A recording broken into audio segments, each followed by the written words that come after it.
700 श्लोक आहेत. किती श्लोक आहेत सगळे आणि अध्याय किती येतात हे कायम लक्षात ठेवा. कित्येक भारतीयांना सांगता येत नाही भगवद्गीतेचे श्लोक किती आहेत आणि अध्याय किती आहेत. पहिल्या अध्यायामध्ये अर्जुन विषाद योग, दुसऱ्या अध्यायामध्ये सांख्य योग, बोला माझ्या मागे सांख्य योग, तिसऱ्या अध्यायामध्ये कर्मयोग, चौथ्या अध्यायामध्ये ज्ञान कर्म संन्यास योग, बरोबर, पाचव्या अध्यायामध्ये कर्म संन्यास योग, सहाव्या अध्यायामध्ये आत्मसंयम योग, सातव्या अध्यायामध्ये ज्ञान विज्ञान योग. म्हणजे काय, ते भगवंतानी ज्याच्यामध्ये शोध आहे त्याचं नाव आहे विज्ञान आणि ज्याच्यामध्ये बोध आहे त्याचं नाव आहे अध्यात्म. दोघांचं समुच्चय सातव्या अध्यायात सांगितला. ज्याच्यामध्ये व्यवस्था आहे त्याचं नाव आहे विज्ञान, ज्याच्यामध्ये अवस्था आहे त्याचं नाव आहे अध्यात्म, ज्याच्यामध्ये साधन आहे त्याचं नाव आहे विज्ञान आणि ज्याच्यामध्ये साधना आहे त्याचं नाव आहे अध्यात्म. आधी सोपं करून सांगू का, तुमच्या हातामध्ये मोबाईल आहे का नाही, घरी गेल्याच्या नंतर तुम्ही सगळेजण मोबाईल वापरता, ते झालं साधन, ते झालं विज्ञान. पण त्या मोबाईल रूपी साधनावरती तुम्ही साधना काय करताय याचं नाव आहे अध्यात्म. तुम्ही कीर्तन ऐकत असाल ही साधना झाली, तुम्ही शाळेचा अभ्यास करत असाल ही साधना झाली, वेगवेगळे गणित, वेगवेगळे वैचारिक विचारवंतांना जर तुम्ही ऐकत असाल तर ही साधना झाली. म्हणून साधनेचं साधनामध्ये रूपांतर म्हणजे ज्ञान आणि विज्ञान हे सातव्या अध्यायामध्ये भगवंताने सांगितलं. आठव्या अध्यायामध्ये अक्षर ब्रह्मयोग सांगितला. बोला, अक्षर ब्रह्मयोग. हे तुमच्याकडून का बोलून घेतोय, थोडासा भगवद्गीतेचे परिचय झाला पाहिजे, ते शब्द आपल्या मुखातून गेले पाहिजे. नवव्या अध्यायामध्ये राजविद्या राजगुह्य, दहाव्या अध्यायामध्ये विभूती योग, या बात आहे. 11व्या अध्यायामध्ये विश्वरूप दर्शन योग. ही मी तर म्हणतो महाराष्ट्रातली पहिली शाळा असेल इथून खालून उत्तर येत आहेत. योगाचाच कीर्तनकारांना योग नसतो, इथं विद्यार्थी एवढे छान उत्तर देत आहेत. 12व्या अध्यायामध्ये भक्ती योग, 13व्या अध्यायामध्ये क्षेत्रज्ञ योग, 14व्या अध्यायामध्ये गुणत्रय विभाग योग. बोला, गुणत्रय विभाग योग. आपल्या बॉडीमध्ये काही गुणांचं वैचित्र्य, एखादी व्यक्ती सात्विक असेल, ती सात्विकतेने आईवडिलांचं दर्शन घेते, खूप छान राहते, खूप चांगला विचार करते, शिक्षकांबद्दल, आपल्या संस्कृतीबद्दल, आपल्या गावाबद्दल, आपल्या जीवनाबद्दल चांगले विचार. 14वा अध्याय. नाही तर काहीतरी काही असतात ना, त्यांना शिक्षकाचंही महत्व कळत नाही, त्यांना जीवनाचंही महत्व कळत नाही ना, त्यांना आईवडिलांचं महत्व कळतं. आपले गुरु महाराज आपल्या मनाने नेहमी सांगायचे, ज्याला विद्येचं महत्व कळतं ना त्याला गुरुचं महत्व कळतं. हे महाराजांचं वाक्य सदैव आपल्यासाठी प्रेरणादायी आहे. म्हणून ज्याला एज्युकेशनचं महत्व, ज्याला शिक्षणाचं महत्व आहे त्याला शिक्षकांचं महत्व कळेल. हे सांगण्याकरता 14वा अध्याय. गुणाचं वैचित्र्य मानवी जीवनाला कुठपर्यंत घेऊन जाऊ शकतं. एकाच आईच्या उदरी आलेला मुलगा राक्षसही होऊ शकतो, म्हणजे आतंकवादी होऊ शकतो. त्याच आईच्या उदरी जन्माला आलेला मुलगा भगवत भक्त सुद्धा होऊ शकतो. गुणाचं वैचित्र्य. म्हणून विषय आलाय भगवद्गीतेचा, त्या औषधाकडे तुमच्या समोर ते बोलतो. स्नान न करता चुकूनही शाळेत यायचं नाही. सत्वगुण वाढण्याच्या काही गोष्टी सांगतात. स्नान न करता, तसं कोणी येत नसेल याच्यावर माझा पूर्ण विश्वास आहे. केस वाढलेले असतील तर शाळेत यायचं नाही. आलं लक्षात? अध्ययन करण्यासाठी, शिक्षण घेण्यासाठी आपल्याकडे एज्युकेशन हे अत्यंत महत्वाचे, शिक्षण अत्यंत महत्वाचं आहे. आणि शिक्षणासाठी तुम्हाला पत्रिकेमध्ये, तुमच्या कुंडलीमध्ये, जन्मपत्रिकेमध्ये गुरु ग्रह सांभाळणं फार महत्वाचं आहे. मग तुम्हाला काही नियम शेवटी सांगून जातो. 15व्या अध्याय हा तर फार गोड आहे. त्या बात आहे. सरांनी आम्ही तो जी चळवळ उभा केली होती, कमीत कमी आम्ही त्या दरम्यान 3,500 विद्यार्थ्यांना भेटलो होतो तालुक्याच्या बाहेर.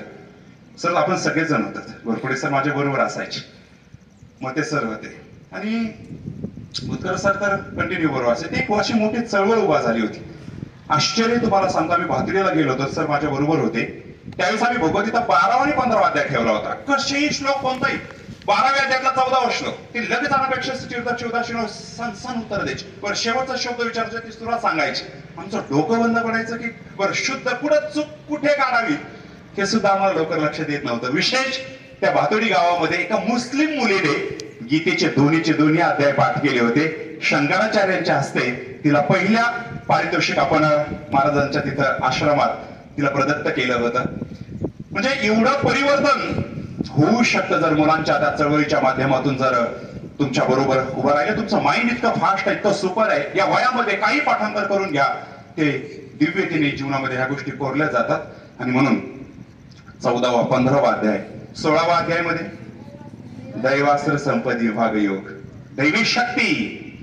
आपल्याकडे 26 गुण आहेत चांगले वागण्याचे. 16वा अध्याय आवर्जून वाचला पाहिजे. आणि आसुरी शक्तीचे एक 6च गुण सांगले. दंभोदर्प विमानष्ट.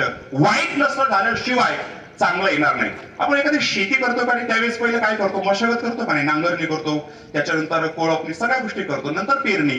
डायरेक्ट पेरणी असते का शेतामध्ये? नाही.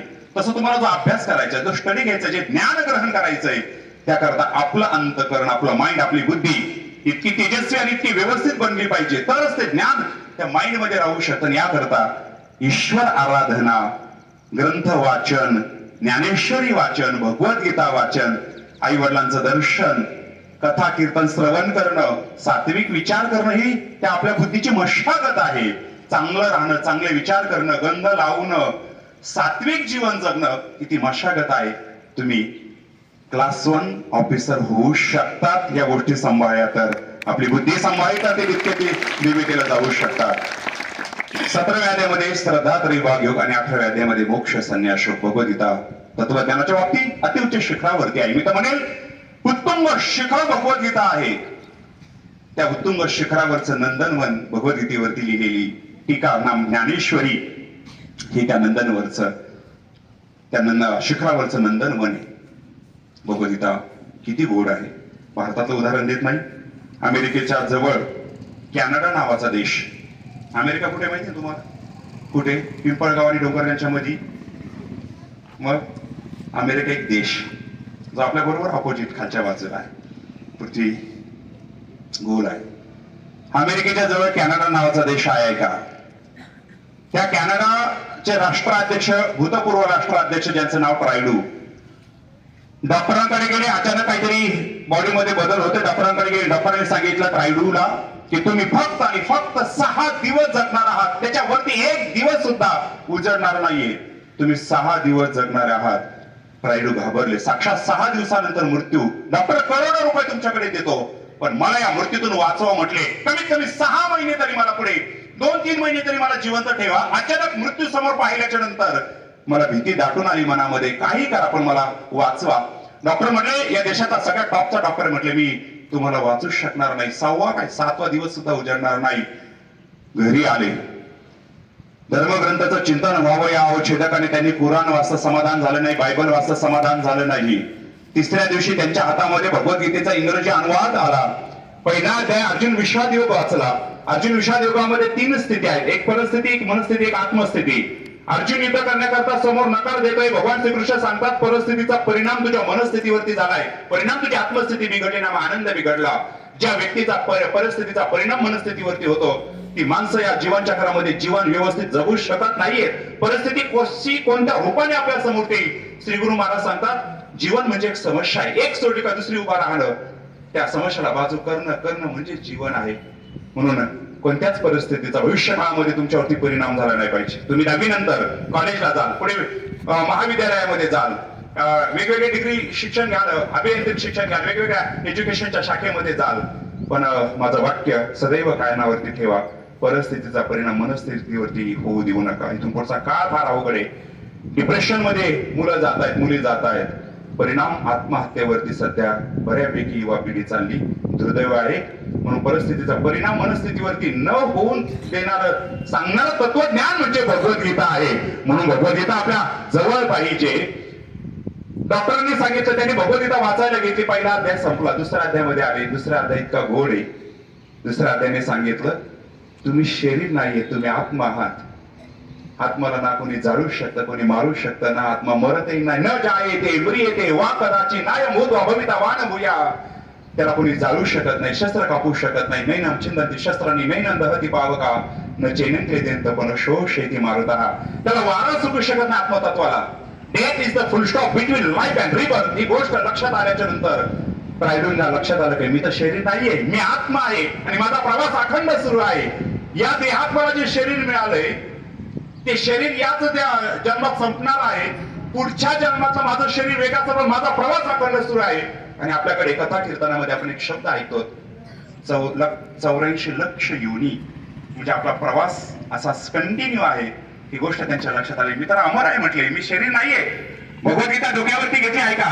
दिल्लीमध्ये नाचायला लागले आणि जगाला ओरडून सांगायला लागले की Bhagavad Gita is not the script of Hinduism but it is the script of humanity. तो केवळ हिंदू धर्माचा ग्रंथ नसून तो केवळ मानव जातीला दिव्य तत्व ज्ञान देणारा एकमेव ग्रंथ म्हणजे भगवद्गीता आहे. ही एक मुखाने रायडू बोलायला लागले. आता याच्या पुढची गंमत ऐका मुलांनो.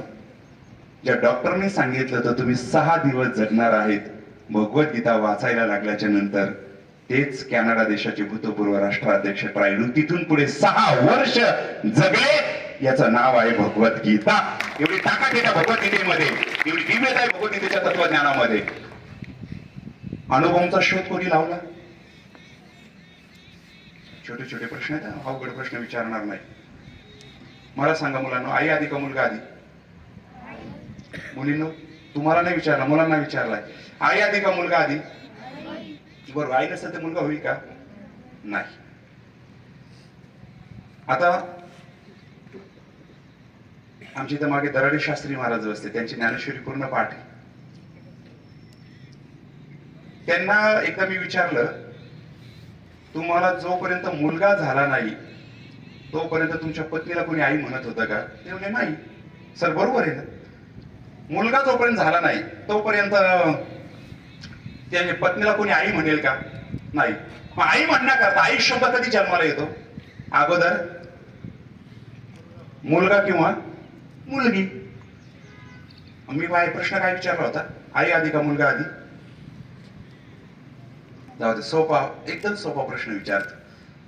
झाडावरती 5 पक्षी बसले होते आणि खालून एकाने बंदूक मारली. एक पक्षी मेला, शिल्लक किती राहिले? 4. क्या बात है, वा. 0. अरे एक मारायचे तर 4 शिल्लक राहते का? 5 होते, एक मेला त्याच्यातला. वा वा. मी सांगितलं ही महाराष्ट्रात एक आगळी वेगळी शाळा. इथली मुलं युपीसी एमपीएससी देऊ शकतात. वा क्या बात. मुलींनो, गाडीचा स्पीड कोण वाढवतं? तुम्ही गाडीत 4 व्हीलर मध्ये बसतात ना कधी? मग गाडीचा स्पीड कोण वाढवतं? मी तुम्हाला ऑप्शन देतो, ब्रेक, क्लच आणि ऍक्सिलेटर. हा तुमच्याकडेच येतो. ऍक्सिलेटर ना? तुझं नाव काय? हा, तेजस. तेजसला आपण एक 4 व्हीलर घेऊन देऊ, फक्त त्याच्या गाडीचा ब्रेक काढून घेऊ. कितीच्या स्पीडने जाईल तो नगरला? कितीच्या स्पीडने? 10 नाही, गाडी हातातच घेणार नाही तो.